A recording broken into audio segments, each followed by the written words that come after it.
Writer and domestic correspondent Tamara Levin stated in the New York Times from 2018 that more than 1.5 million people will take the ACT each year. As a junior or upcoming junior, you have most likely either heard of or have already planned to take the ACT. As a person who has already taken the ACT and numerous practice tests, I can tell you that I hate the ACT. The ACT is not an accurate measure of intelligence, and it should be dismissed. First, I will explain the problem of the ACT, and second, provide some possible solutions. If you're anything like me, I stress about every little thing, whether it's really small or really big like the ACT.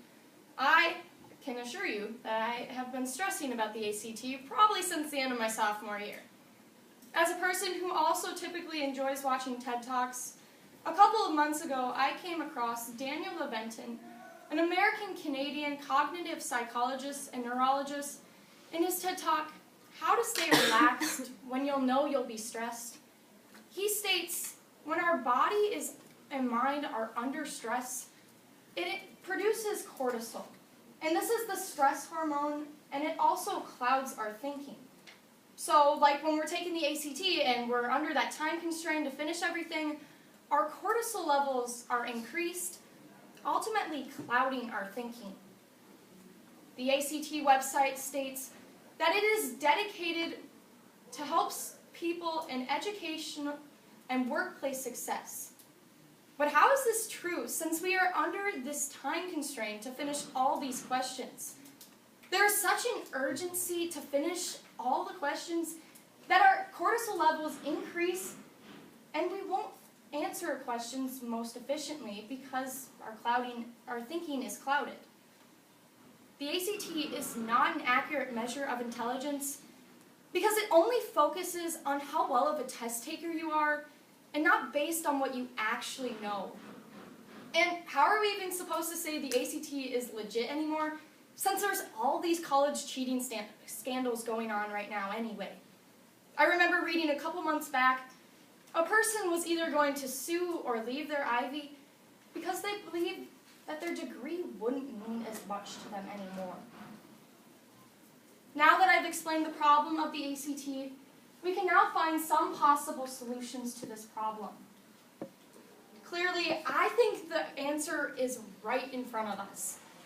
The ACT should either not be timed or be dismissed as a whole.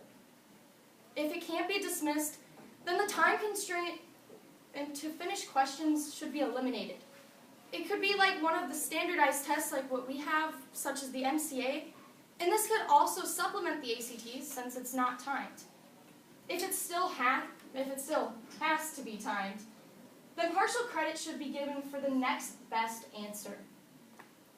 In an interview with Benjamin Ball, a current sophomore at Princeton University who earned a 35 on the ACT, stated 3 days ago that I don't believe the ACT should be timed because it changes the skill set and the mindset you have to answer questions. And I don't believe it should be weighted so heavily on college applications.